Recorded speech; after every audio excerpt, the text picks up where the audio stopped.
आज मच्छी मार्केटला गेले होते आणि तिथे अशी खाडीची मच्छी मिळाली आणि हे आहेत बोई मच्छी. अगदी छोटीशी बोई मच्छी आहे आणि त्यासोबत मिळालेली आहे हे नावेरी मच्छी आहे. ह्याला आमच्याकडे नावेरी असं म्हणतात. तुमच्याकडे काय म्हणतात हे नक्कीच कमेंट करून सांगा. आणि आता तर बाजारामध्ये खाडीची मच्छी भरपूर प्रमाणात मिळते. समुद्राची मच्छी आता बऱ्यापैकी खूपच कमी झालेली आहे आणि या खाडीच्या मच्छीचा आज मस्त झणझणीत कालवण करणार आहोत. आणि या कालवण्यासाठी लागणारे साहित्य बघूया. तर इथे 2 मोठे कांदे उभे चिरून घेतलेले आहे.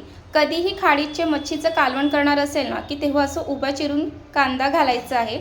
त्यामुळे कालवणाला खूप छान चव येते आणि त्यातला कांदा खायला पण खूप छान लागतं. आणि इथे एक मोठा टोमॅटो घेतलेला आहे. आणि आमच्याकडे तर खाडीच्या कालवणामध्ये जास्त करून असं आंब्याचं आंबट घालतात. ह्याला आमच्याकडे आंबोशी असं म्हणतात. तुमच्याकडे काय म्हणतात हे नक्कीच कमेंट करून सांगा. आणि त्यासोबत इथे घेतले 2 हिरव्या मिरच्या घेतलेल्या आहे. आणि खाडीच्या मच्छीमध्ये चिंचेचं आंबट नाही घालत, कारण ना खाडीच्या मच्छीला खरी चव या आंब्याच्या आंबटमुळे येते. तर तुम्ही सुद्धा एकदा नक्कीच टाकून बघा. तर चला मग आजच्या या झटपट होणाऱ्या चमचमीत अशा खाडीच्या मच्छीचं बोई मच्छीचं कालवण करायला सुरुवात करूया आणि रेसिपी शेवटपर्यंत नक्की बघा. सर्वात आधी गॅसवरती पातेलं ठेवून घेते. त्यानंतर त्यामध्ये घालणार आहे तेल तुम्ही तुमच्याप्रमाणे कमी जास्त घालू शकतात. तेल व्यवस्थित गरम झालं आहे की नाही ते एकदा असं चेक करून घेते. आणि ही पद्धत तर आपल्या आई आजीपासून चालत आलेली आहे. तर इथे तेल आहे ते व्यवस्थित गरम झालेलं आहे. ह्यामध्ये घालणार आहे उभा चिरून घेतलेला कांदा घालणार आहे. आणि कधीही खाडीच्या मच्छीला तर छान अशी कांद्याचीच फोडणी घालायची आणि ते सुद्धा उभा चिरूनच घालायचं आहे. आणि कांदा थोडासा जास्त घालायचा. कांदा घातल्यानंतर तो छान असा परतून घ्यायचा आहे. आणि तेल सुद्धा छान गरम झालेलं आहे. तुमच्याकडे सुद्धा खाडीची मच्छी बनवली जाते तेव्हा तुम्ही कांद्याची फोडणी देतात की लसणाची फोडणी देता हे नक्कीच कमेंट करून सांगा. तर इथे तुम्ही पाहू शकता की कांद्याचा रंग आहे तो बदलायला सुरुवात झालेली आहे. तर इथे तुम्ही पाहू शकता की कांदा इथपर्यंत त्याचा रंग बदलला की त्यामध्ये नंतर बाकीचे सगळे मसाले टाकून घेणार आहोत. सर्वात आधी ह्यामध्ये घालणार आहे चवीप्रमाणे मीठ. घरगुती मसाला हा आमचा घरचा मसाला आहे. जितकं तिखट पाहिजे त्याप्रमाणे त्यामध्ये घरचा मसाला घालून घेतला आहे. आणि त्यानंतर ही हळद आहे, ही सुद्धा घरचीच हळद आहे.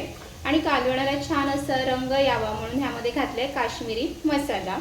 हे सर्व घातल्यानंतर त्यामध्ये घालणार आहे स्वच्छ करून घेतलेले हे बोई मच्छी. त्यानंतर घालणार आहे टोमॅटो, आंब्याचं आंबट आणि 2 हिरव्या मिरच्या. सर्व टाकून झाल्यानंतर हलक्या हाताने हे सगळं छान मसाल्यामध्ये मिक्स करून घ्यायचं आहे.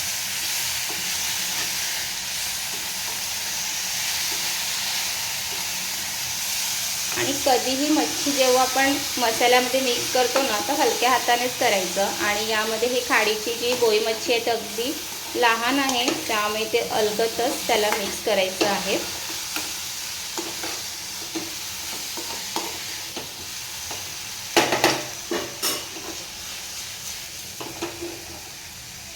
आणि इथे पाहू शकतात की छान मसाल्यामध्ये मिक्स करून झालेलं आहे. ह्यावरती ठेवणार आहोत झाकण आणि 1-2 मिनिटाची वाफ काढून घेणार आहे. त्यावरतीच पाणी सुद्धा ठेवणार आहोत. आणि ह्या प्लेटवरती कांदा टोमॅटो हे कट केलं होतं तेच ठेवलेलं आहे. झाकणावरतीच गरम पाणी करायला सुद्धा ठेवलेलं आहे आणि तेच पाणी घालणार आहोत. आणि कधीही जेव्हा आपण कालवण करतो किंवा कोणतीही भाजी करतो ना त्यामध्ये शक्यतो गरम पाणीच घालायचं आहे. तर चला इथे 2 मिनिटं झालेले आहे आणि त्या कालवणामध्ये आता उघडून बघूया. आणि ह्यामध्ये हे गरम पाणी घालणार आहोत. आणि इथे पाणी घातल्यानंतर ते एकदा असं मी मिक्स करून घेणार आहे. आणि मच्छी जेव्हा लहान असते ना तेव्हा जास्त करून कमीत कमी त्यामध्ये चमचा घालून ते मिक्स करण्याचा प्रयत्न करा. तर इथे आता थोडंसं पाणी घालून हे परत एकदा छान अशी उकळ काढून घेणार आहोत.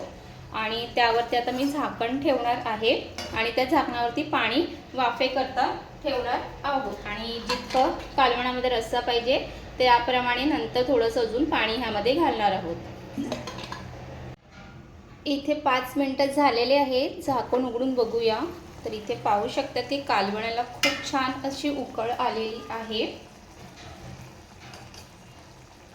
आणि कालवणामध्ये रस कमी आहे त्यासाठी त्यामध्ये घालणार आहे गरम पाणी।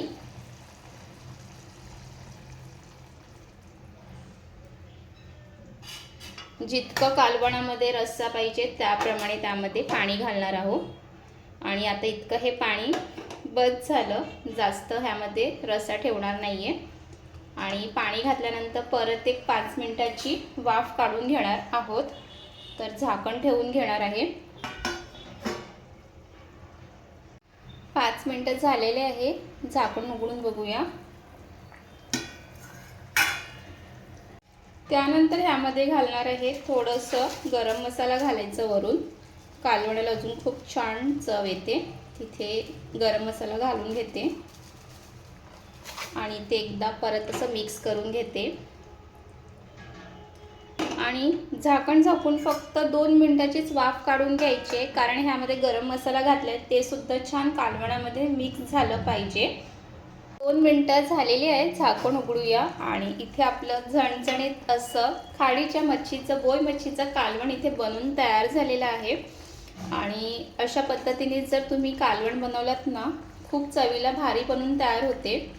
आणि त्यानंतर इथे घालणार आहोत शेवटी भरपूर अशी हिरवी कोथिंबीर घालायची आहे, बारीक चिरून घेतलेली ह्यामध्ये हिरवी कोथिंबीर घालणार आहे आणि खाडीच्या मच्छीमध्ये तर हिरवी कोथिंबीर घातली की भरपूर चव वाढते, तर नक्कीच हिरवी कोथिंबीर घाला। आणि इथे आपलं खाडीच्या बोई मच्छीचं कालवण झणझणीत असं बनून तयार झालेलं आहे आणि तुम्ही ते पाहू शकता की कालवणाला किती सुरेख असा रंगसुद्धा आलेला आहे आणि चवीला पण खूप भारी लागतं। तुम्ही सुद्धा एकदा खाडीच्या मच्छीचं कालवण अशा पद्धतीने नक्कीच बनवा आणि खूप छान झालेलं आहे। गरमागरम भात आणि त्यासोबत हे कालवण एक नंबर लागतं आणि ह्यामध्ये जे कांदा आहे ना ते खायला चवीला खूप छान लागतं। तर तुम्ही सुद्धा एकदा नक्कीच या पद्धतीने हे कालवण बनवून बघा आणि तुम्हाला आजची रेसिपी कशी वाटली हे नक्कीच कमेंट करून सांगा आणि आवडलं असेल तर लाईक करा, कमेंट करा, शेअर करा आणि आपल्या चॅनलला सबस्क्राईब आणि फॉलो करायला विसरू नका। पुन्हा भेटूया नवीन रेसिपीसोबत, तिथपर्यंत मस्त खा, मस्त रहा, बाय बाय।